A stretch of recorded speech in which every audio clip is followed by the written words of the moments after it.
اعوذ باللہ من الشیطان اللعین الرجیم بسم اللہ الرحمن الرحیم الحمدللہ رب العالمین الصلاۃ والسلام علی الرسول الثقلین محبوب رب المشرقین المغربین جد الحسن والحسین ابو القاسم محمد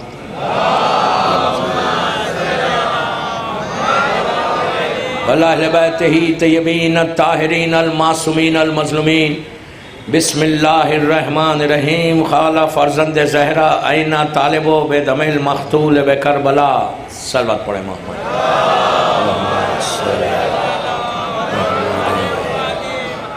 عزاداران امام، گلستان ہند بامبے کی 10ویں مجلس اور اس سلسلے کی آخری مجلس 10th مجلس ہے، اس عشرے کی آخری مجلس ہے، ایک کنکلوژن ہے، ایک خلاصہ ہے۔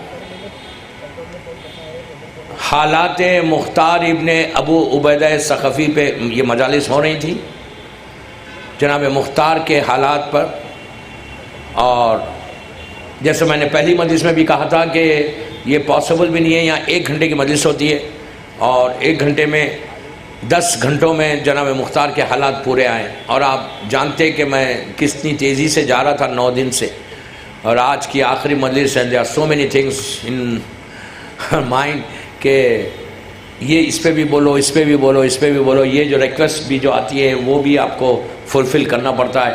تو بہرحال میں I'll try my best کہ پھر میں بول دوں کہ انکمپلیٹ مختار نامہ چھوڑ کے میں جا رہا، اس لیے کہ مجھے امیڈیٹلی فوراً جانا ہے ایئرپورٹ کے لیے، اور میری فلائٹ ہے 3:12 بجے تک مجھے ایئرپورٹ پہنچنا ہے۔ تو بہرحال I'm really thankful to you all، میں آپ سب کا شکر گزار ہوں، یہاں کی مینجمنٹ کا شکر گزار ہوں کہ ماشاءاللہ 10 دن سے آپ لوگ یہاں تشریف لا رہے تھے اور اتنی کثیر تعداد میں مومنین آ رہے تھے اور مجالس سن رہے تھے۔ تو میں تمام خواتین کا اور مومنین اور مومنات کا تہ دل سے شکر گزار ہوں، اور یہ جو پولیس ڈپارٹمنٹ کا بھی میں یہاں کی مینجمنٹ کی طرف سے شکر گزار ہوں کہ جو پولیس ڈپارٹمنٹ ہے ممبئی کا، اور جو یہاں پہ انتظام کر رہے تھے وہ لوگ 10 دن سے بہت اچھی طریقے سے لا اینڈ آرڈر کا انہوں نے ارینجمنٹ کیا۔ تو I'm really thankful to you police department, and I can say کہ God bless you۔ بس اس سے زیادہ میں نہیں بولتا کہ God bless you، جو اس سے آپ لوگوں نے ارینجمنٹ کیا ممبئی پولیس نے، تھینک یو ویری مچ۔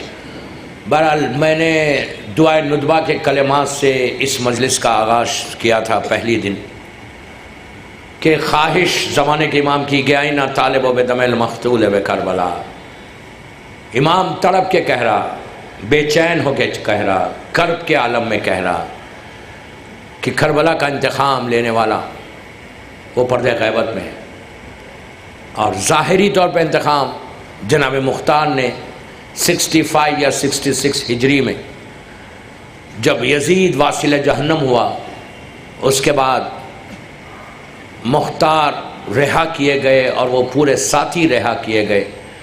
میں نے کل بھی بات کی تھی، آج بھی وہی بات بول رہا 1 منٹ کے لیے کہ مختار نامہ، آج کچھ نئے مومنین بھی آئے ہیں کہ مختار نامہ جو میں پڑھ رہا تھا وہ مختار نامہ سٹوریز نہیں سنا رہا تھا۔ میں نے پہلے دن بھی کہا تھا، آج پھر بول رہا کہ سٹوریز سمجھ کے مختار نامے کو کبھی نہیں دیکھنا۔ سٹوریز دیکھنا ہے تو وہ ڈاکیومنٹری جو یوٹیوب ہے وہ دیکھ لیجئے، اس لیے کہ مختار کا جو ریولیشن ہے وہ ہم سب کے لیے بیداری کو پیدا کرے۔ آج کے دور میں 1438 ہجری 2016 میں what are we doing for امام حسین؟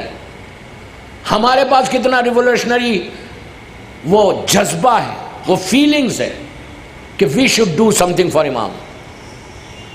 خالی ڈم بن کے اپنے آپ کو دیکھ کر اپنی زندگی، اگر تم بامبے میں لڑکی لڑکا یوتھ کو بول رہا بامبے کے کہ 10 دن سے تم کنٹینیوس مختار نامہ مجھ سے سن رہے، الحمدللہ چینج آیا ہمارے یوتھ میں، اینڈ دے پرامس، میں نے ان سے یہی کہا کہ don't promise me, promise your امام، آئینہ طالب و بدم المقتول بے کربلا۔ تم یہ خواہش کو پیدا کرو کہ جب امام قاتلان حسین سے بدلہ لیں تو تم اس آرمی کو جوائن کرو، امام کے لشکر کو جوائن کرو۔ وہ سب سے بڑا آنر ہے، سب سے بڑی عزت ہے، ایک لڑکی کے لیے، ایک لڑکے کے لیے۔ بزرگوں کو میں نہیں بول رہا، میں یوتھ کو بول رہا کہ you have to change yourself, اپنے آپ کو چینج کرنا اور مختار کا جو ریولیوشن تھا، مختار نے جو کام کیا تھا اسلام کے لیے، اس کام کے لیے آج ہم بھی اپنے گھروں سے سٹارٹ کریں. زبان کھولو، صرف اپنے بارے میں نہیں، سوچو میں کیا بول رہا ہوں. آج مختار زندہ کیوں ہے؟ اس وقت جب مختار شہید ہوا تو کوئی سوچ نہیں سکتا تھا کہ مختار کا نام کبھی باقی رہے گا. بنی امیہ کی اتنی بڑی ڈائنسٹی، اتنے ظالم حکمران، ان کے خلاف خروج کرنا صرف اس لیے کہ امام کے لبوں پہ مسکراہٹ آ جائے. چوتھے امام کا جملہ تعویذ بنا لو کہ مختار کی وجہ سے ہمارے لبوں پہ مسکراہٹ آئی، مختار کی وجہ سے ہمارے گھر میں چولہا سلگا، مختار کی وجہ سے ہمارے خاندان میں شادی ہوئی، مختار کی وجہ سے ہمارے دل کو سکون ملا، مختار کی وجہ سے ہم نے غم کو بڑھایا. اتنا بڑا ریولیوشن کہ جو امام کو سکون پہنچائے اس کا نام مختار ابن ابو عبیدہ ثقفی ہے. تو ہم بھی تو کچھ کریں. اگر آج میں کچھ نہیں کرتا تو امام ہم کو دیکھ کے مسکرائے گا. اگر امام آپ بولیں گے کیا فرق پڑتا، بامبے میں تو میں سیٹ ہوں، میرا تو گھر ہے، میری تو گاڑی ہے، میرا تو بزنس ہے، میری تو جاب ہے. یہ کب تک چلے گی؟ خدا نہ خواستہ کچھ بھی ہو سکتا. اگر کچھ بھی نہیں ہوا، مرو گے کبھی آرام باغ یا رحمت آباد میں جاؤ گے، وہیں رہو گے، کوئی پوچھے گا نہیں، نام نہیں رکھیں گے، یاد نہیں رکھیں گے، اولاد نام یاد نہیں رکھے گی. اسلام کا بیسک میسیج ہے، کربلا کا بیسک پیغام ہے کہ تم کرو اشہد انک قد اقمت الصلاۃ وآتیت الزکاۃ وامرت بالمعروف ونہیت عن المنکر. یہ کربلا کا پیغام ہے. کہ عابد بالرامی نہیں بول رہا، یہ چھٹے امام بول رہے کہ میرے چھت کا جو پیغام تھا کربلا کا وہ یہ تھا. زیارہ جواری صاحب کے جملے تھے جو میں نے پڑھے. سلام کے فوراً بعد مقصد، ایم، وائی امام حسین کربلا آئے تھے. کیوں آئے تھے؟ اسی حسین کو سکون پہنچانے والے کا نام مختار ہے. آپ بولیں گے امام تھے وہ آ گئے، مختار تو ہم جیسا انسان تھا نا. مختار کوئی آسمان سے اتر کے آیا تھا؟ مختار بھی ہم جیسا تھا، لیکن اس کو ڈر تھا، فیلنگز تھی، احساسات تھے، جذبہ تھا. اس کے دل کو پنچ ہو رہا تھا کہ ہم زندہ رہ گئے، حسین شہید ہو گئے. آج پروٹیکشن، کربلا کا پروٹیکشن تمہاری ذمہ داری ہے. میں آج چلا جاؤں گا، میں یوتھ کو بول رہا کہ تم ایک انقلاب برپا کرنا. جب بھی کوئی بھی آزاداری کے خلاف کوئی آواز آئے تو اس کے خلاف تم بھی بولو. پیسفل پروٹیسٹ کرو، but do it, don't keep quiet. اگر تم خاموش رہو گے اس کا مطلب تم بھی اس کے ساتھ دے رہے ہو. اسلام کا جو فریم ہے اس فریم پہ عمل کرو، وہ تمہاری بقا ہے. آلویز یو تھنک کہ مجھے کچھ کرنا ہے، کچھ کرنا ہے. تمہارا کام، تم یہ مت بولو کہ بامبے میں میرے پاس کوئی ٹولز نہیں ہے، واٹ کین آئی ڈو، میں کیا کروں، میرے پاس کچھ نہیں ہے، میں کیا کر سکتا. نہیں، تمہارا کام ہے ایک قدم آگے بڑھو، منزل تک پہنچانا امام کا کام ہے. ادروائز ہماری لائف میں ایک ڈیزاسٹر ہے دوستو. آج جو دنیا میں ہمارے پرابلمز ہیں، آپ سوچو کتنے پرابلمز ہیں اس وقت. شیعت، میں نے رضوی کی مجلسوں میں عشرے میں بولا تھا کہ شیعت ایک چیلے کے اوپر، ایک نیل کے اوپر ہے اس وقت پوری دنیا میں. اسلام کا کیا حال ہو گیا؟ ختم ہو گیا اسلام. ٹیگ لگا ہوا اسلام کے اوپر، اس ٹیگ کو ریموو کرنا تمہارا کام ہے. اپنے کیریکٹر سے، اپنے کردار سے، اپنے اخلاق سے، اپنی زبان سے تم کو آگے بڑھنا ہے. اور پروپیگیشن مولا حسین کی ٹیچنگز کی کرنا ہے. اسکولز میں، کالجز میں، کارپوریٹ کمپنیز میں، بینکس میں، جہاں تم کام کرتے ہیں، جو تمہاری لائن ہے اس میں تم اپنے مولا حسین کی ٹیچنگز. کتنا ہم نے سوشل میڈیا پہ کام کیا، کتنا کام. سب کے پاس اسمارٹ فون سے، میں ٹاپک سے ہٹا نہیں، سب کے پاس اسمارٹ فون سے. کتنا سوشل میڈیا پہ آج ہم نے کام کیا؟ نہیں، زیرو، کچھ نہیں کیا. میں یہ نہیں بولتا کہ کسی نے کیا ہوگا، اور لڑکیوں سے لڑکوں سے بول رہا، یوتھ کو بول رہا، سوشل میڈیا آج کا بہترین کمیونیکیشن سسٹم ہے پروپوگیشن کے لیے، اس سے اچھا کوئی سسٹم ہی نہیں ہے آج کل، کہ ہزاروں میل دور ہر گروپ میں ٹیچنگز آف مولا حسین پھیلاؤ، دنیا کو بتاؤ، ہر گروپ میں جاؤ اور میسیجز کرو. تمہارے پاس جتنا لٹریچر ہے امام حسین کے ٹیچنگز کو، ان کے سینگز کو بتاؤ، جو ہمارے انڈیا کے جو فادر آف دی نیشن تھے، باپو جی، مہاتما گاندھی جی، فادر آف دی نیشن، ان کی سینگ کو کربلا کے اوپر بتاؤ سوشل میڈیا کے ضرور. First prime minister of India Pandit Jawahar Lal Nehru جی، ان کی سینگز کو بتاؤ، ڈاکٹر راجندر پرساد کی سینگز کو بتاؤ، سروجنی نائیڈو میڈم کی بتاؤ، ہر کمیونٹی کو بتاؤ کہ حسین کسی ایک کا نہیں ہے، حسین انسانیت کا.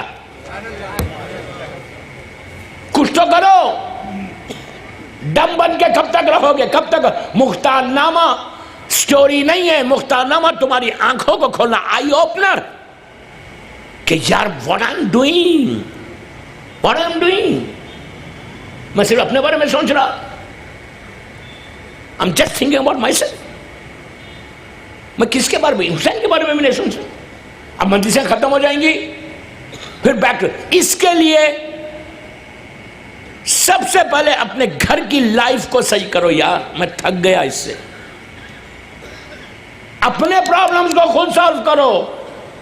وہ آدمی یا وہ عورت، وہ لڑکا یا وہ لڑکی کبھی بھی مختار اپنے دور کا نہیں بن سکتا، نہ نہیں بن سکتی، جب تک وہ سیرت حسین پہ عمل نہیں کرے، جب تک اس فریم کے اندر نہیں رہے.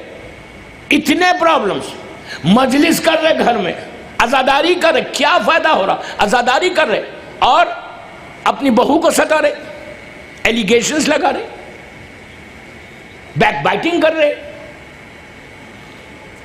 کتنی افسوس کی بات ہے. کیا سیکھ رہے مجلسوں سے؟ عزاداری سے ہم نے سیکھا کیا؟ یہ سال 1438 ہجری میں کیا چیز چھوڑی اور کیا چیز حسین کی اپنائی، کیا لیا ان کی لائف سے؟ I'm really tired. میں واٹس ایپ بتا سکتا آپ کو، ای میلز بتا سکتا، جو میسیجز ہیں، جو فونز ہیں. میں یہ نہیں بولتا کہ ہر جگہ ساس کا پرابلم، کسی پہ ظلم نہیں کر سکتے آپ. ظلم اسلام میں حرام ہے. یار پہلے اپنے گھر کو صحیح کرو. اسی لیے تمہارے پاس پرابلم ہے، کہ اسی لیے تم امام کے لیے کوئی کام نہیں کر سک رہے، کہ تمہارے گھروں میں تم اپنے گھر کے پرابلم. دو چیزوں کو چھوڑ دو آج کی مجلس کے بعد، بیک بائٹنگ کو چھوڑو اور ایلیگیشنز کو چھوڑو. تہمت لگانا اور غیبت کرنا. مجلس میں فرش عزا سے رو کے اٹھ کے باہر نکل کے کسی کی بات کر رہے ہیں. میں نام تو کسی کا نہیں بول رہا، میں نے اپنے کانوں سے سنتے ہوئے گیا یہیں پر. And it's a common practice. مجلس میں بیٹھ کے 1 گھنٹہ عبادت کی، باہر نکلے، وہ ایسی ہو گئی، وہ ایسا ہو گیا. What is this? تم کیسے مختار کا کام کرو گے؟ تم کیسے امام کو ہیلپ کرے گے؟ قسم کھاؤ، پرومس کرو، عہد کرو آج اس فرش عزا پہ بیٹھ کہ میں کسی کے بارے میں بات نہیں کروں گی آج کے بعد، یا کسی کے بارے میں بات نہیں کروں گا. یہ بیماری سے believe me, you trust me. ایسے لوگوں کی کوئی عبادت قبول نہیں ہوتی، بلکہ ایسے لوگوں کے لیے پہلی رات کا عذاب آتا. انشاءاللہ نیکسٹ ایئر کی ٹاپک ابھی بول رہا، first 3 nights in the grave. کوئی نہیں آئے گا نہیں. خبر کی پہلی 3 راتیں انشاءاللہ زندگی رہی تو، first 3 nights in the grave. خبر کی پہلی 3 راتیں نیکسٹ ایئر کی ٹاپک انشاءاللہ گلستان کی. اس میں معلوم ہوگا آپ کو کہ یہ جو حرکت، یہ جو ہم کر رہے، اس سے ہمارا نتیجہ کیا ہے؟ کیا ہونے والا ہے پہلی 3 راتوں میں؟ بلیو کرو یا بلیو نہ کرو، معصومین کے جو ارشادات ہیں اس ارشادات سے پہلی 3 راتیں، قبر کی پہلی 3 راتیں، اگر یہ چیز تم کو سمجھ میں آ جائے، یہ چیزوں، یہ بیماریوں سے، یہ لٹرلی کینسر ہے، کینسر کی طرح پوری کمیونٹی میں پھیل گیا، کینسر کی طرح ہر طرف پھیل گئی کہ ہم کو احساس ختم ہو گیا، فیلنگز ختم ہو گئے، بھائی بھائی کی غیبت، بھائی بہن کی غیبت۔ آپ تصور کر سکتے اولاد ماں باپ کی غیبت کر رہی؟ It's hide now. پوری مدینہ سیبوں کی میں بات کو یہی روک دیتا۔ کل بات یہاں تک پہنچی تھی کہ کوفے میں عبداللہ ابن زبیر کے بیٹے کی حکومت ہے، اس کا گورنر عبداللہ ابن زبیر جو مکہ کا گورنر تھا۔ مروان بھی واصل جہنم ہو گیا، یزید بھی واصل جہنم۔ ابن زیاد نے سلیمان خزائی کو شہید کر دیا جو پہلا انقلاب تھا، اور مختار ابراہیم ابن مالک اشتر کے بیٹے نے، ابراہیم نے مختار کے ہاتھ پہ بیعت کر لی، مختار کو اپنا سردار مان لیا، اور پورے کوفے کے شیعہ جتنے تھے سب تیار ہو گئے کہ ہم حسین کے قاتلوں سے بدلہ لیں گے۔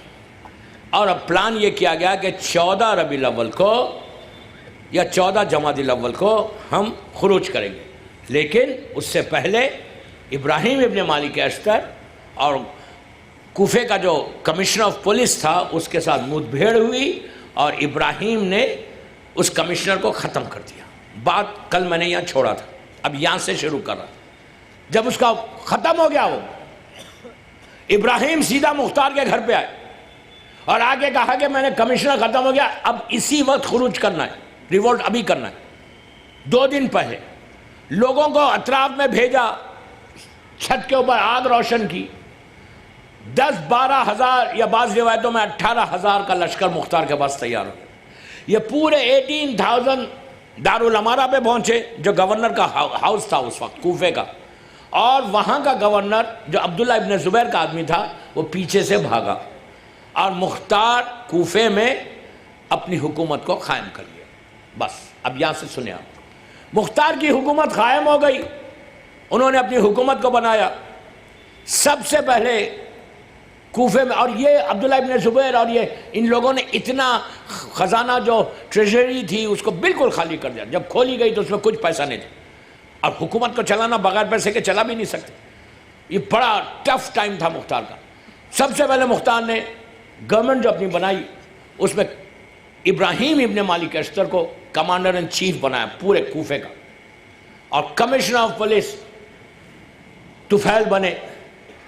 اس کے بعد مختار نے ابراہیم سے کہا کہ تم اپنی پولیس کو اور فوج کو تیار کرو، اور پورے کوفے کو سیل کر دیا، ناکہ بندی کر دی پورے کوفے کو، کہ کوئی دشمن باہر نہ جائے نہ کوئی اندر آئے، ٹوٹل جو بھی جائے بغیر پرمیشن کے باہر نہیں جائے۔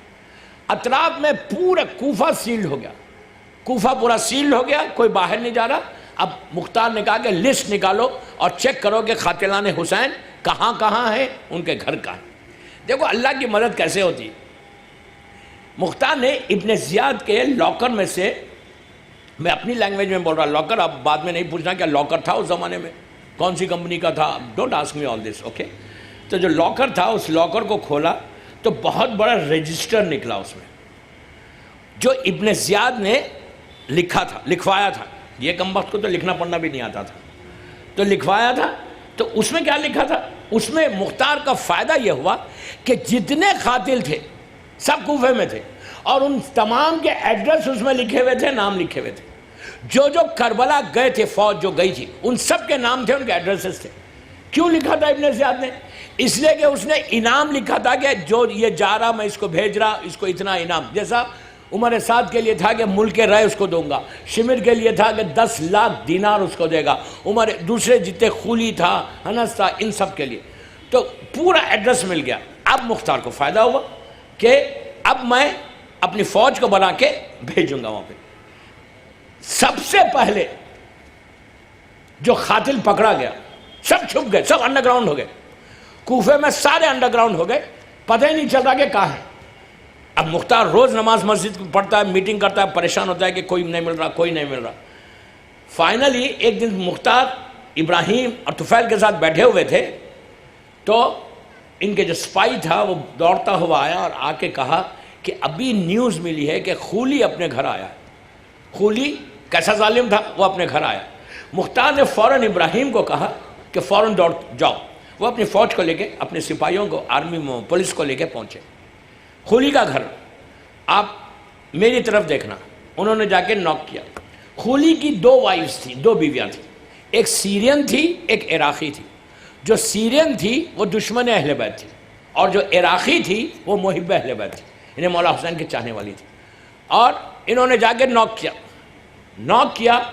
سب سے پہلے سیرین وائف آئی سامنے، اور اس کے پیچھے عراقی وائف۔ دروازہ کھولا انہوں نے پوچھا خولی ہے؟ نہیں، پہلے جب پوچھا خولی ہے تو اندر سے آواز آئی کہ خولی نہیں ہے گھر میں۔ اب عورتوں کی آواز آئی، ہر دور میں عورت کی عزت ہے، باہر آ گئے۔ پھر سپاہی نے آگے کہا نہیں ہے، خولی گھر کے اندر ہے، آیا ہوا ہے۔ پھر پوری فوج کو لے کے گئے، پھر جا کے نوک کیا، تو اب انہوں نے دروازہ کھولا۔ دروازہ کھول کے کہا، سیرین سامنے آ گئی، کہا نہیں ہے خولی۔ جو پیچھے تھی عراقی، اس نے ان کو کہا نہیں ہے، نہیں ہے، ایسا اشارہ کرے۔ بول تو یہ وہی ہے، نہیں ہے، لیکن اشارہ کری کہ وہ اندر ہے۔ ابراہیم کے ساتھ جو لیڈی پولیس تھی، اس کے ساتھ یہ لوگ انٹر ہو گئے گھر میں۔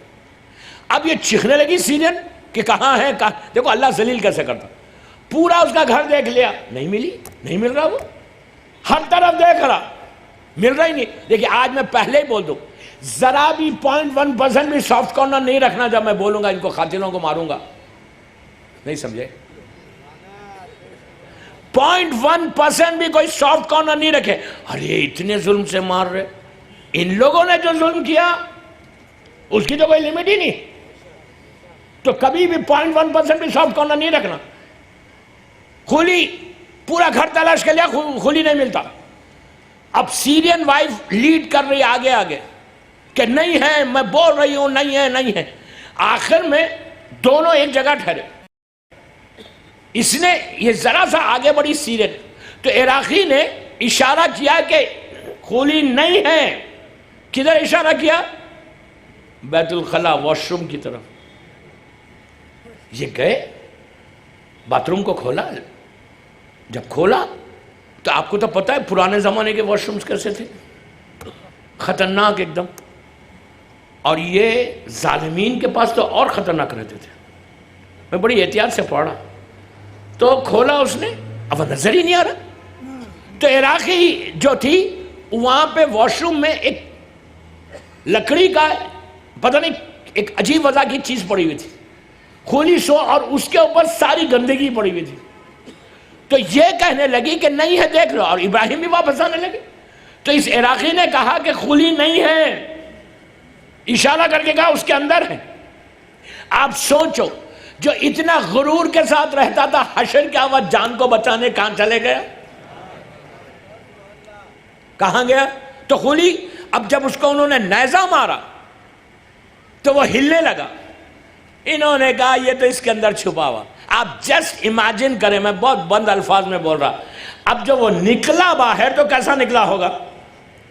وہ گندگی کے ساتھ باہر نکلا، اور جب وہ چلنے لگا تو کوفے کے بچے چیخنے لگے اور وہ اچھلنے لگا، ٹیس کرنے لگے کہ اچھا ہوا۔ اس کو لے کر گئے، میں جلد سے جلد پہنچتا آگے، شمر کو پکڑنا ہے مجھے اصل، تو ابن زیاد مختار کے سامنے لے کر گئے۔ مختار نے دیکھا اور کہا خولی، اس کے ساتھ دونوں بیوی آئے ساتھ، دونوں وائف ساتھ آئے دربار میں۔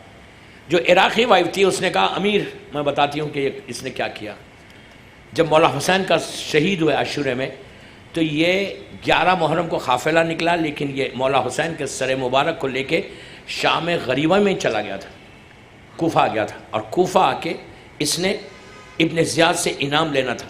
تو یہ سیدھا کہتا ہے کہ سیدھا، یہ عراقی بیوی کہتی ہے کہ سیدھا وہ ہمارے گھر آئے، اور اس دن یہ سیرین نے بہت اچھا لباس پہنا تھا، کھانا بنایا تھا، اور کہا تھا کہ آج ہم نے اسد اللہ کے بیٹے کو ختم کیا، اور یزید کوئی تعریف کر رہی تھی، اور اس کے بعد اس نے سر کو تندور میں رکھ دیا تھا، حسین کے سر کو۔ جب یہ سنا تو مختار بہت روئے روئے روئے. اس کے بعد اس نے ہاتھوں سے اٹھایا تھا سر مبارک کو, اس کے ہاتھوں کی ایک ایک ہڈی کو توڑا گیا, توڑ کے اس کو ہینگ کیا گیا. اور مختار جب وہ بتاتے تھے کہ یہ کرو اس کے بڑے اس سے اس کو قتل کیا. خلی ختم ہوا. صبح کا وقت تھا, مختار بیٹھے ہوئے تھے. ابراہیم نے آ کے کہا کہ مختار غضب ہو گیا کہ ہماری سپاہی یہ کہتی ہے کہ شمر کوفے سے باہر نکل گیا, کوفے سے باہر چلا گیا, بھاگ گیا کوفے سے, اتنا بڑا قاتل چلا گیا. تو مختار نے کہا گھبراؤ مت, پیدل گیا نا وہ, گھوڑے پہ تو نہیں گیا. تم تیز گھوڑے سوار کو چاروں طرف بھیجو, پہلے یہ دیکھو کہ گیا کدھر ہوگا, خفیہ راستے سے کدھر گیا ہوگا. ادھر پہاڑی ہے, یہ پہاڑی کی طرف نہیں گیا ہوگا. ادھر بستی ہے عیسائیوں یہودیوں کی, تو ادھر گیا ہوگا. تم اپنا سپاہیوں کو لے کے سیدھا تیزی سے یہ راستے پہ بھی بھیجو, اس راستے پہ بھی بھیجو. ابراہیم خود آگے بڑھے, اس راستے میں 5-6 کلومیٹر گئے حساب کر کے. ایک جگہ ابراہیم ٹھہرے ہوئے تھے, دیکھا کہ ایک سیرین ڈریس پہنا ہوا اور اپنے آپ میں بات کر رہا. کیا بات کر رہا؟ کہ اپنے آپ کو یہ بڑا خلیفہ مانتا ہے, یہ اپنے آپ کو بہت سیٹ بولتا ہے اور پیسے بھی بہت کم دیتا ہے اور مجھے مارتا بھی ہے. اسی طرح بولے جا رہا, اور یہ خط لے کے جا کے جلدی دینے کے لیے بول رہا. ابراہیم کے کان تیز, پولیس کا آدمی تھا, فوراً بلا کے وہاں وہ خط کس کی بات کر رہا تھا؟ کہا ایک آیا ہے خبیث, اتنا سا ہے اور پیسے بھی کم دیے, دو مجھے تماچے بھی مارے, اور کہتا ہے کہ سیدھا جا کے یہ خط دے دو. ابراہیم نے کہا کہ کتنے دیے؟ اس نے کب 400 دینار دیے. ابراہیم نے کہا اگر میں 1000 دینار دے دوں تو خط مجھے دے گا؟ اس نے کہا بالکل دے دوں گا, میں سیدھا تھوڑی جاؤں گا. خط لیا تھا, وہ شمر کا خط تھا. شمر نے لکھا تھا عبد الملک ابن مروان کو کہ میں کوفے سے باہر آ گیا, مختار کی حکومت یہاں ہو گئی, اور اب جلد سے جلد فوج بھیج کے مختار کو ختم کر. بس یہ کہا. اس نے پوچھا ہے کہاں وہ شمر؟ تو اس نے کہا کہ چلو میرے ساتھ. اب چلتے ہوئے گئے تو ایک جگہ پہ کھجور کے جھاڑ ہے, کچھ لوگ بیٹھے ہوئے, پوری ہر طرف سے کارڈن آف کر لیا. کارڈن آف کر کے جو لوگ بیٹھے ہوئے تھے ان سے کہا کہ بتاؤ یہ شمر کا ہے؟ ان لوگوں نے کہا یہیں تھا, ابھی نہیں معلوم.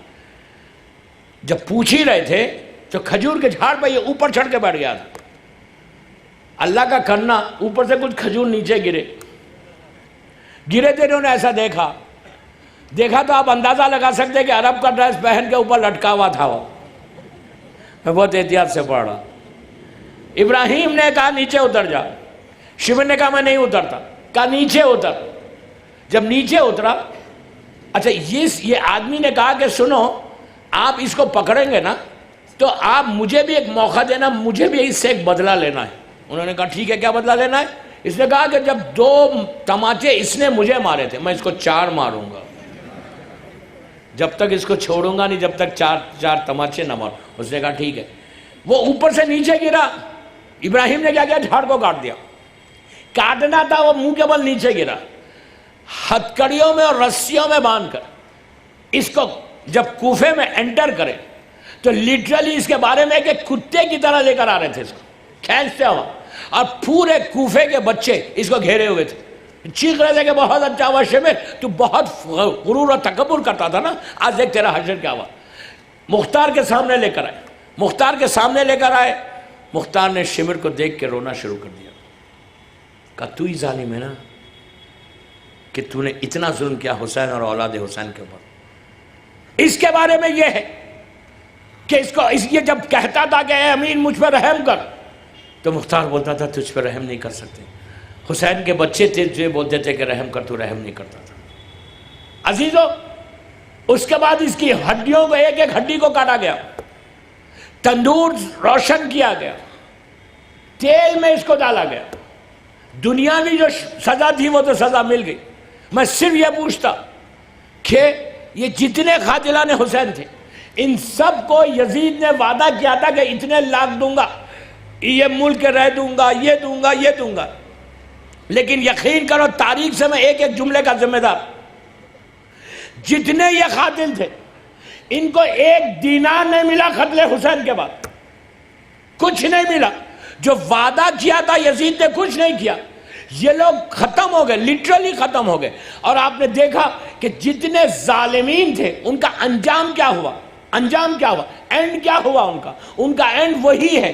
اسی لیے میں بار بار پہلی مجلس سے بول رہا کہ تم طاقت حسین کا اندازہ لگاؤ کہ آج اس وقت جب شمر، عمر سعد اور یہ لشکر گیا تھا تو اس وقت کربلا کے میدان میں ان لوگوں نے اپنی نجس باڈیوں کو، ان کے لشکر کے جتنے قتل ہوئے تھے ان سب کو دفن کر کے ایک ماس گریوز بنائی تھی، اور ماس گریوز بنا کر ان لوگوں نے کیا کیا تھا کہ پوروں کو دفن کر دیا تھا. اور کربلا کے میدان میں چند لاشیں حسین اور حسین کے ساتھیوں کی ڈیڈ باڈیز پڑی ہوئی تھی. اس وقت کے جو رپورٹرز تھے ان لوگوں نے لکھا کہ یزید جیت گیا، حسین ہار گئے. لیکن آج میں 1400 سال کے بعد بولتا، آج کس کی گریو ہے اور کس کی نہیں ہے.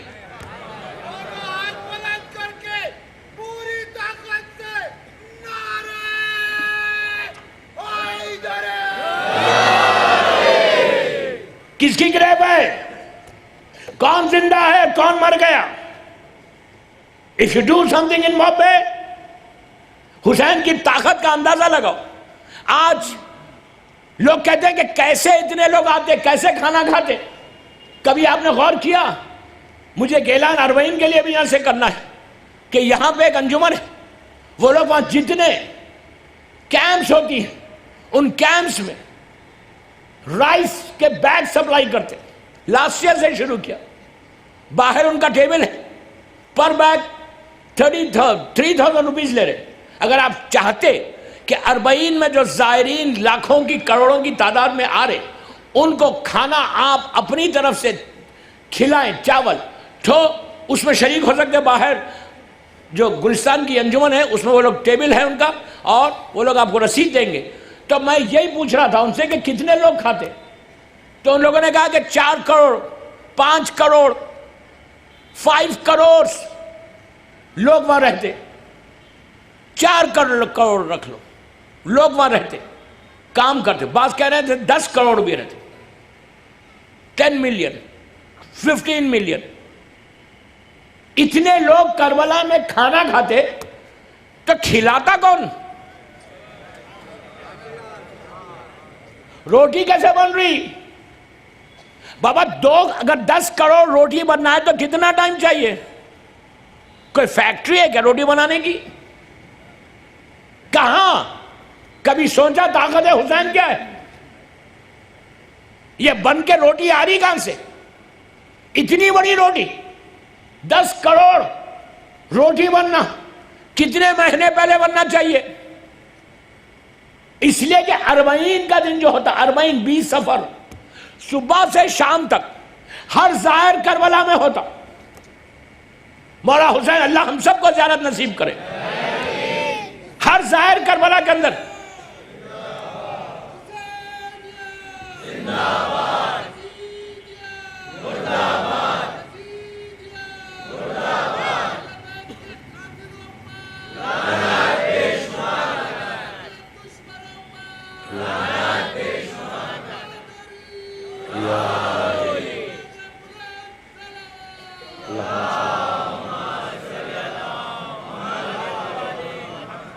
گھڑی تو بہت تیز جا رہی، 10 بج رہے، مجھے بس 15-20 منٹ میں مجلس ختم کرنا ہے.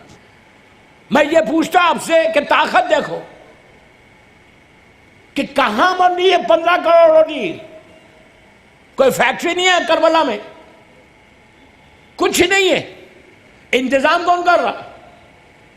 دن بھر میں اگر 10 کروڑ بھی رکھتے آپ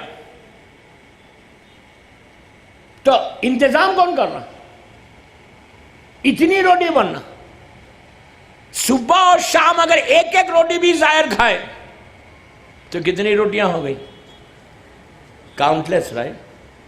ایک روٹی کھائے، صرف ایک روٹی، صبح ایک اور شام میں 2 روٹی اگر ایک آدمی کھائے تو اگر 30 ملین لیتے تو 30 ملین سے 60 ملین روٹی، 60 ملین روٹی بننے میں کتنا ٹائم لگے گا؟ کوئی سوچ بھی نہیں سکتا. مہینوں پہلے سے بنے. یہ آ کہاں سے رہی ہے؟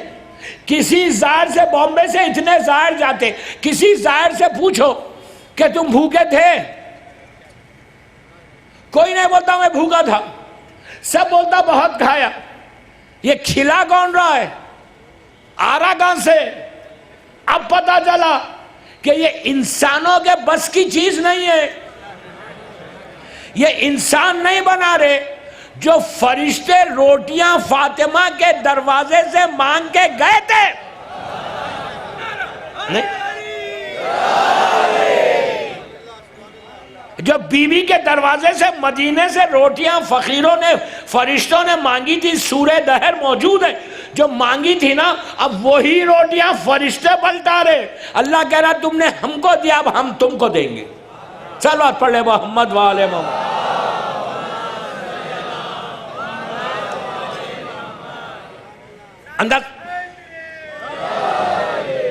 آپ اندازہ لگائیے کہ بات سمجھی میں نہیں آتی. حج پہ 30 لاکھ آدمی آتے، خالی 3 ملین، سال بھر سے انتظام ہوتا. حج منسٹر بھی ہے. میں کیا بول رہا ہوں؟ پورا انتظام، پوری دنیا کے پیسہ ان کے پاس، انفراسٹرکچر، ہر چیز ہے بڑی بڑی. اس کے بعد بھی ہر سال ہزاروں آدمی مر رہا. کربلا میں آج تک مجھے نہیں ملا کہ اتنا مجمع آ رہا. کوئی سٹیمپیڈ نہیں ہے، اس لیے کہ شیطان تو وہاں ہے، یہاں تھوڑی.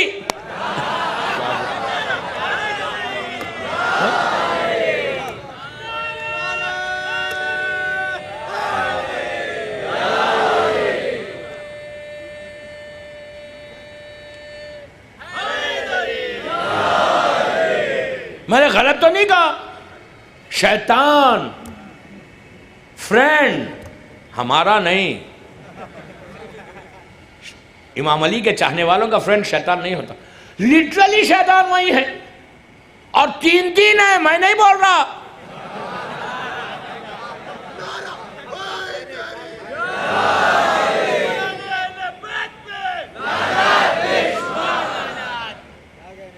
تین شیطان کو 10 11 12 جا کے مارتے ہو، اور وہ بھی ایسا ہاتھوں کو باندھ کے کھڑے رہتا کہ مارو I will see you tomorrow. نہیں، ایسا ریلیجسلی خاموش بیٹھا رہتا. کتنا مارو گے؟ اور اپنے اپنے سٹائل سے تینوں کو مارتے، جی بھر کے مارتے. ہم یہی تو بولتے اتنا مت مارو، خوب مت. ہر چیز ان کے پاس ہے. اس کے بعد سٹیمپیڈ، اس کے بعد بھوک، اس کے بعد پرابلم. پبلک ہے، لوگ ہیں، کام کرنے والے ہیں. یہاں تو کچھ نہیں ہے. یہ طاقت حسین ہے، یہ طاقت حسین ہے کہ یہاں وہاں پہ انسان کام کرتے ہیں، یہاں فرشتے کام کرتے ہیں، ملائکہ کام کرتے ہیں. کہ کربلا آج سب سے بڑی، اگر گوگل پہ آپ جائیں، گوگل پہ جا کے چیک کرو، موسٹ پیسفل گیدرنگ 6 سال سے، 6 ایئر سے، لاسٹ 6 ایئر سے گوگل پہ آپ کو ملے گا. ریکارڈ ہے گینیس کا کہ دنیا کی سب سے بڑی پیسفل گیدرنگ کہاں ہے؟ کربلا. کربلا. اب تو سمجھو کہ حسین کا میسج کتنا پیسفل ہے. Severe of humanity.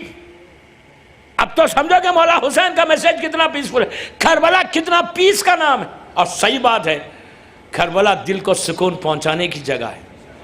کربلا اگر کوئی پہنچ جائے تو سوائے سکون کے ایسا لگتا ہے کہ جنت کے کسی پارٹ کے اندر ہم بیٹھے ہوئے. تو اب سوچو، اتنے 6 ایئر سے موسٹ پیسفل گیدرنگ کربلا کی ہے. حج کو کیوں نہیں لکھتے؟ میں خدا نہ خواستہ حج کو کم نہیں کر رہا، کوئی غلط نہیں سمجھے.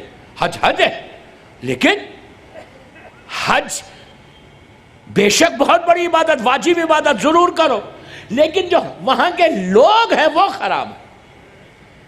حج تو لازم ہے کرنا، پیسفل گیدرنگ ہے حج کی بھی، لیکن جو انتظامیہ ہے وہ خراب. اس لیے کہ وہاں پہ انتظام جو ہے وہ انسان کر رہے، یہاں انتظام کوئی اور کر رہا.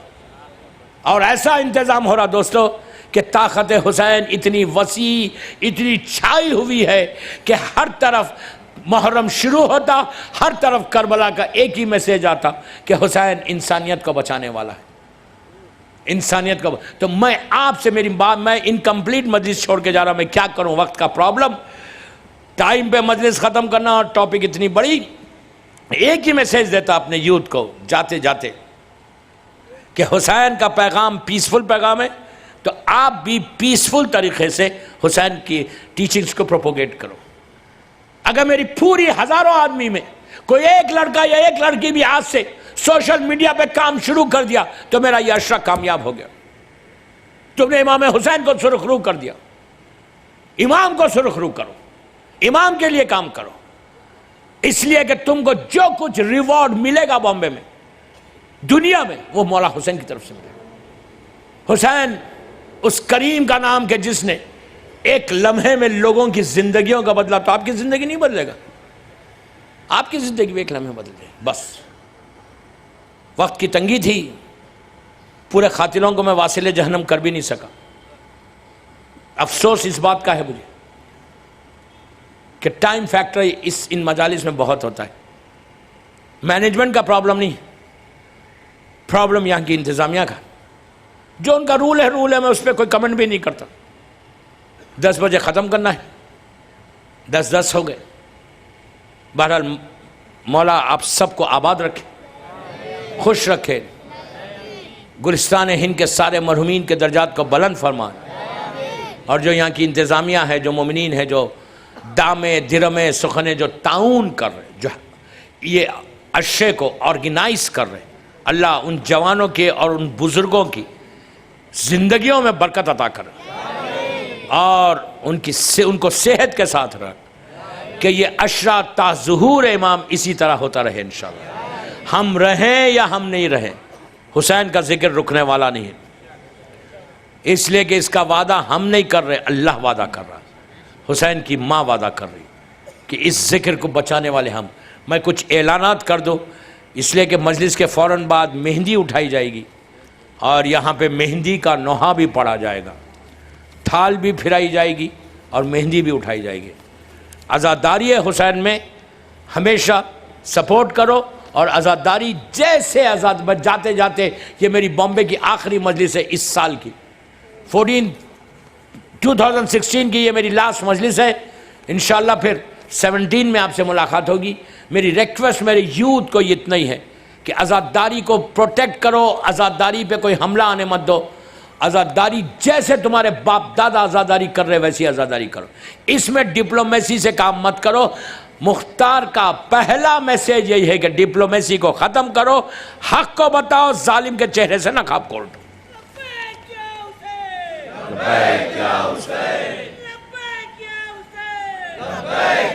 اتنی آہستہ لبیک مت بولو، لبیک یا حسین، میں ایک دفعہ بولتا آپ 3 دفعہ بولو، لبیک یا حسین،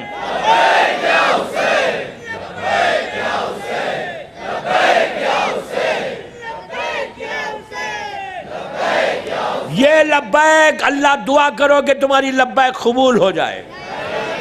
مولا حسین عین طالب و بدم المقتول بے کربلا، یہ لبیک کا تمہارا اس امام کے جملوں کا یہ لبیک یا حسین جواب ہے، لیکن لبیک زبان کی نوک سے مت بولو، لبیک کے بعد اپنے ایکشنز کو بتاؤ، اپنے کردار کو بتاؤ کہ اگر کوئی عزاداری کے خلاف ہے تو اس سے پیسفل پروٹیسٹ کر کے ان کو بتاؤ کہ عزاداری سے مت ٹکراؤ، اگر عزاداری سے ٹکراؤ گے تو دنیا اور آخرت میں ذلیل ہو گئے۔ صلوات پڑھے محمد وآل محمد۔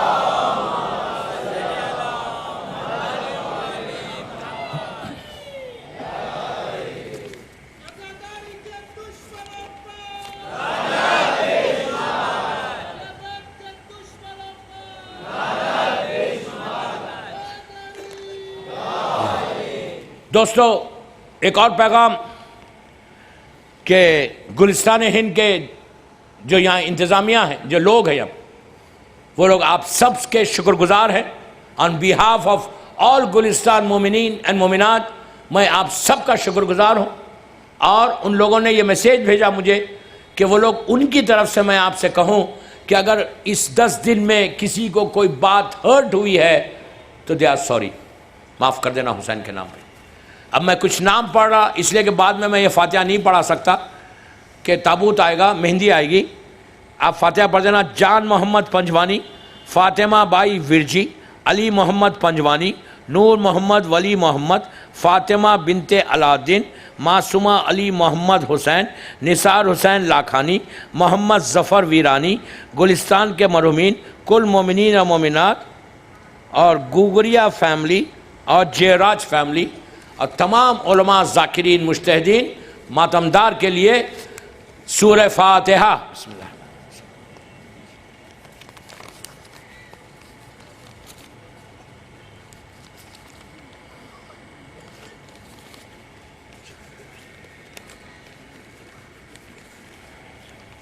ایک جلوس کا اناؤنسمنٹ کرنا ہے، جلوس بیمار کربلا آن 26 اکتوبر 2016 وینسڈے 8 PM۔ اب یہ جو وینسڈے آ رہا وہ شب شہادت چوتھے امام ہے، اس جلوس میں ضرور شرکت کرنا۔ ریکسلو ہاؤس سے چلے گا، باندرا مسجد تک جائے گا۔ جلوس از فار اونلی جینٹس۔ اور تیسرا اعلان مجھے دیا گیا،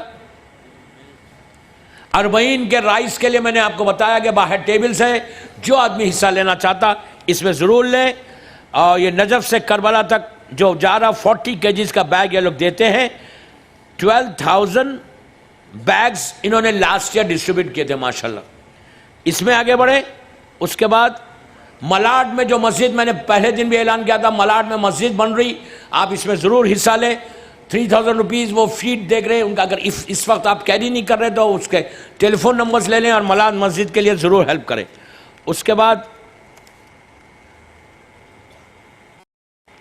ثواب جاریہ جو کئی سال سے اسی یاری روڈ اور ورسوا کے مومنین کام کر رہے، اس میں بھی حصہ لیں۔ ان لوگوں نے بڑا کام کیا کشمیر میں اور دوسری جگہ مسجدوں میں، امام بارگاہ میں۔ ثواب جاریہ میں ضرور حصہ لیں۔ پربنی میں ایک مسجد بن رہی اور اس کا بھی ٹیبل باہر ہے، جو بھی آپ اس میں حصہ لے سکتے لیں، اس لیے کہ آپ بولیں گے یار کتنی جگہ جا کے دو، شکر ادا کرو کہ اللہ نے آپ کو موقع دیا اتنی جگہ دینے کا، نہیں تو وہاں پہ دیں۔ اس کے بعد تنظیم المکاتب کو ضرور ہیلپ کریں۔ تنظیم المکاتب 1200 ان کے مدرسے ہیں اور 60-70 ہزار بچے پڑھ رہے، ان کے پاس خمس کا بھی اجازت نامہ ہے۔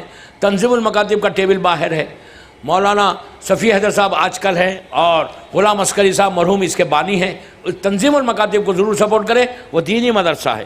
اس کے بعد جنر میں انگلش سکول ہے۔ میں نے خود اس سکول کو جب جنر مدرسے پڑھنے جاتا ہوں میں نے وزٹ کیا ہے، اس سکول میں بچے وہاں پڑھ رہے، تو جنر میں اس سکول کا ٹیبل بھی باہر ہے کہ وہاں کی کمیونٹی کے وہاں کے بچے اگر آگے بڑھ جائیں تو بہت اچھا ہے۔ اس کے بعد انجمن عزادار کربلا، آپ نے دیکھا کہ کل ان لوگوں نے 4 ڈرا نکالے، 2 عراق ایران کے لیے اور 2 عمرے کے لیے۔ ان بچوں کو بھی سپورٹ کرو، they are all youth and they are doing really good job. سال میں کئی بچوں کو اور کئی مدرسوں میں لوگ پیسے دیتے ہیں، اس انجمن کو بھی ضرور وہ کریں۔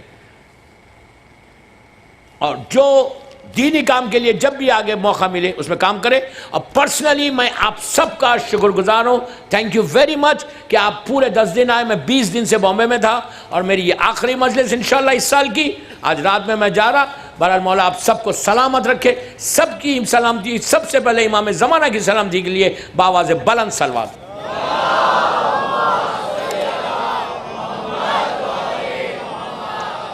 بس دوستو I'm sorry کہ ٹاپک انکمپلیٹ چھوڑ کے جا رہا، میں کیا کروں، مجبور ہوں، وقت کی تنگی۔ اتنا بڑا مجمع آج یہاں جمع ہے، آخری مجلس ہے نا، اور عشرے کی آخری مجلس۔ کل اگر اس روڈ سے تم گزرو گے، کتنی رونق ہے آج، 10 دن سے کتنی رونق تھی یہاں پہ گلستان میں۔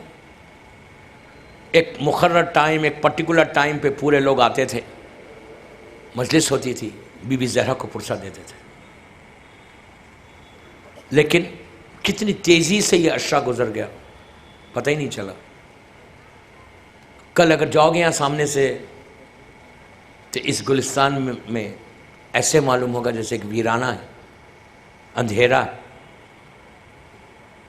اتنی رونق سب اجڑ جائے گی مجلس کے بعد۔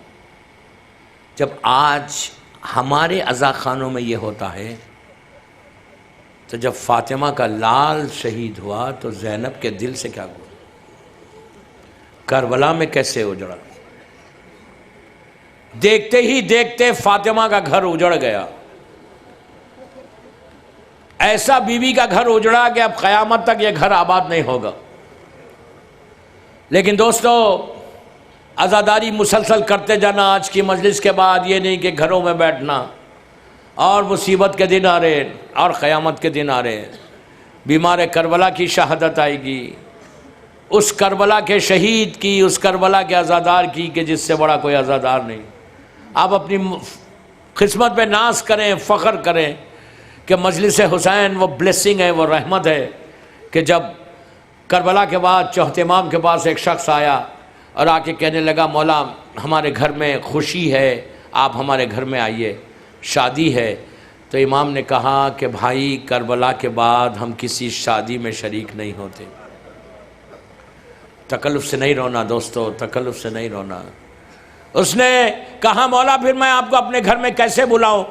تو امام نے کہا تو ایسا کر، میرے بابا کی مجلس برپا کر، میرے بابا کی عزا بچھا، میرے بابا کی فرش عزا بچھا۔ اس نے جا کے سب کو اعلان کیا کہ میرے گھر میں مولا حسین کی مجلس سے ڈیٹ فکس کیا، ٹائم فکس کیا، اور آ کر امام سے کہا کہ مولا فلاں دن میرے گھر میں عزاداری ہوگی، میں آؤں گا، سواری لے کے، گاڑی لے کے آؤں گا اور آپ کو لے کے جاؤں گا۔ امام نے کچھ نہیں کہا، اس نے سب کو دعوت دی۔ جب مجلس کا وقت آیا تو اس نے دیکھا کہ چوتھا امام خود سر کو جھکا کے چلتا ہوا پیدل آ رہا۔ اس نے ہاتھوں کو جوڑ کے کہا مولا آپ نے تکلیف کی، مولا آپ انتظار کرتے میں سواری لے کے آتا۔ تو مولا نے کہا کہ وہ سواری لانے کی ضرورت نہیں ہے، تو صرف مجلس کا اعلان کر دے میرے بابا کی، ہم خود آئیں گے۔ یہی بات بی بی زینب نے بھی کی تھی۔ عزیزو، اس نے بڑی عزت کے ساتھ لے کے جا کے مولا کو صدر دالان میں بٹھایا، وہ بیٹھ گیا، مجلس شروع ہوئی۔ وہ کیسی مجلس ہوگی کہ ذاکر جب منبر پہ گیا تو حسین کا بیٹا نیچے بیٹھا ہوا تھا۔ ذاکر نے مرثیہ شروع کیا، شہادت امام حسین پڑھی تو پوری مجلس میں کوہرام مچ گیا۔ جب امام کہتے ہائے حسین تو ایسے معلوم ہوتا زمین اور آسمان رو رہے ہیں۔ عزیزو، جب مجلس ختم ہوئی تو بانی جو مجلس تھا اتنا رخت ہوئی، غش کھا کے گرا، اور جب غش سے افاقہ ہوا ڈھونڈنے لگا کہ امام کو جب بٹھایا تھا وہ نظر نہیں آتے۔ اب وہ ڈھونڈنے لگا، گھبرا گیا کہ میرا مولا کہاں چلا گیا۔ جب باہر نکلا، دروازہ کھولا تو دیکھا کہ جب مجلس میں آنے والوں نے جوتے رکھے، تکلف سے نہیں رونا، تکلف سے نہیں رونا، جب جوتے رکھے ہوئے امام وہاں بیٹھا ہوا، اس نے ہاتھوں کو جوڑ کے کہا مولا مجھ سے کیا خطا ہوئی، مولا آپ یہاں بیٹھ گئے۔ تو امام نے کہا کوئی خطا نہیں ہوئی، جو میں دیکھ رہا وہ تو نہیں دیکھتا۔ اس وقت اس مجلس میں میری دادی فاطمہ موجود ہے، میرے دادا علی ہیں، میرے بابا حسین۔ میں ہاتھوں کو جوڑ کے یہی بولوں مولا آج گلستان کی آخری مجلس ہے، مولا اگر آپ یہاں ہیں تو مولا ہم سب کی طرف سے پرسے کو قبول کر لو۔ مولا آباد رکھے، مولا آباد رکھے۔ یہ تو چوتھے امام کی مصیبت سنی نا۔ ایک اور واقعہ پڑھ کے ربط مصائب کرتا کہ اپنے مقام کا اندازہ لگاؤ۔ یہ مت سمجھو کہ تم اکیلے عزاداری کر رہے، یہ مت سمجھو کہ تم اکیلے جو ہے علم اٹھا رہے، یہ مت سمجھو کہ تم اکیلے مہندی اٹھاتے، یہ مت سمجھو کہ تم اکیلے تعزیہ اٹھاتے، یہ مت سمجھو کہ تم اکیلے تابوت اٹھاتے۔ جو تم اٹھا رہے فخر کرو کہ تمہارے حصے میں آیا۔ ہندوستان کا واقعہ ہے آج سے 100 برس پرانا۔ ایک بستی میں غریب ایک عورت رہتی تھی اور وہ بیوہ ہو گئی، شوہر مر گیا، ایک بیٹی تھی اس کی۔ جب بیٹی کو اس نے بڑی مصیبتوں سے پالا، بہت بڑی عزادار تھی، بہت بڑی عزادار، اپنے گھر میں ہر سال محرم کو، چھوٹا سا گھر تھا، ہر سال محرم کو علم استاد کرتی، تعزیہ رکھتی، گہوارہ رکھتی، اور بچی کو پالتے پالتے بچی جوان ہو گئی۔ اب یہ جو عورت تھی یہ بوڑھی ہو گئی اور بیمار ہونے لگی، اور اس کی آنکھوں کی روشنی کم ہو گئی، بالکل ویژن اس کا کم ہو گیا۔ تو پوری جو عزاداری کرتی تھی اس کی بیٹی کرتی تھی، محرم کی چاند سے لے کے 10 محرم تک۔ ایک سال بڑی غریب عورت، 2 کمرے بس، ایک سال ایسی مصیبت آئی کہ ذیقعد کے مہینے میں اس کی بیٹی بیمار ہوئی، طاعون کی بیماری پھیلی، اور اس بیماری میں اس کی جوان بیٹی دنیا سے گزر گئی۔ پورے محلے والے آ گئے کہ جوان بیٹی گزر گئی، یہ بوڑھی عورت، اندھی عورت، نابینا، ویژن بالکل کم، کیا ہوگا اس کا؟ بیٹھ گئی۔ اب اس ماں کا جذبہ دیکھو، بیٹی کی میت پہ بیٹھ کر اس نے بیٹی کا ماتم نہیں کیا، یہ کہا حسین محرم قریب ہے، کیا تم میرے گھر مہمان نہیں آؤ گے؟ مولا کیا مہمان نہیں آؤں گے؟ میں بہت غریب ہوں مولا۔ کہتی ہے کہ دن یہی کہہ کے روتی تھی کہ اب فرش کا انتظام کون کرے گا، اب علم کون استاد کرے گا، میں تو اندھی ہوں، میرے تو نظر نہیں آتا برابر۔ دن گزرتے گئے، چاند رات محرم کی آ گئی، پورے شہر میں دھوم ہو گئی کہ محرم کا چاند نظر آ گیا، حسین مہمان آ گئے، ہر گھر میں ممبر استاد ہونے لگا، ہر گھر میں عزا خانے استاد ہونے لگے۔ اب یہ بیٹھ کے روتی رہی، روتے ہوئے اس نے اس حجرے کے پاس گئی، اس کمرے میں گئی گھر کے اندر کہ جس کمرے میں ہر سال علم استاد ہوتے تھے، چوکٹ پہ بیٹھ کے کہنے لگی مولا میری ایک بیٹی تھی وہ بھی چلی گئی، مولا اس کا غم نہیں ہے، اب سب سے بڑا غم یہ ہے کہ تم نہیں آ رہے حسین، پورے محلے میں آج علم استاد ہو رہے، میرے گھر میں علم استاد نہیں ہوں گے، تم میرے گھر میں مانیے مولا، میں بہت غریب ہوں مولا، میرے گھر آ جاؤ مولا۔ تڑپ کے رونے لگی، کہتی ہے کہ رات کا وقت تھا، کسی نے دخل باب کیا، پوچھا کون، تو ایک خاتون کی آواز آئی کہ ہم مسافر ہیں، ہم چند دن تمہارے گھر میں رہنا چاہتے۔ اس نے دروازہ کھولا، دیکھا ایک بی بی ہے جو پردے میں ملبوس ہے، وہ آ کے بیٹھ گئی۔ اس نے پوچھا تم کون ہو؟ تو کہا میں مسافر ہوں، چند دن تمہارے گھر میں رہنا چاہتی۔ تو اس نابینا عورت نے کہا بی بی سنو، ہم حسین کے عزادار ہیں، آج محرم کا چاند نظر آ گیا، اور میری ایک بیٹی تھی جو ہر سال علم استاد کرتی تھی، مجلس کا انتظام کرتی تھی، اگر یہ کام تم کرو تو میرے گھر میں ضرور رہو۔ تو آنے والی نے کہا یہ تو ہمارا کام ہے، ہم ضرور کریں گے۔ بس دوستوں میں مجلس ختم کر رہا عزیزوں، وہ کہتی ہے کہ وہ آنے والی نے علم کو استاد کیا، تعزیے کو سجایا، گہوارے کو سجایا، مجلس کے لیے فرش بچھایا۔ جب عورتیں آئی تو کہتی ہے یہ نابینا کہ اس سال محرم کا رنگ ہی کچھ اور تھا، مجلسوں کا رنگ ہی کچھ اور تھا۔ جیسے ہی ذاکر مجلس شروع کرتا، یہ آنے والی بیچ میں بیٹھ جاتی اور کہتی ہائے حسین، ایسے معلوم ہوتا کہ زمین اور آسمان رو رہے۔ بس دوستو 10 محرم گزر گئی، 12 محرم کو اس آنے والی نے کہا کہ اے بی بی ہم کو اب جانے دو۔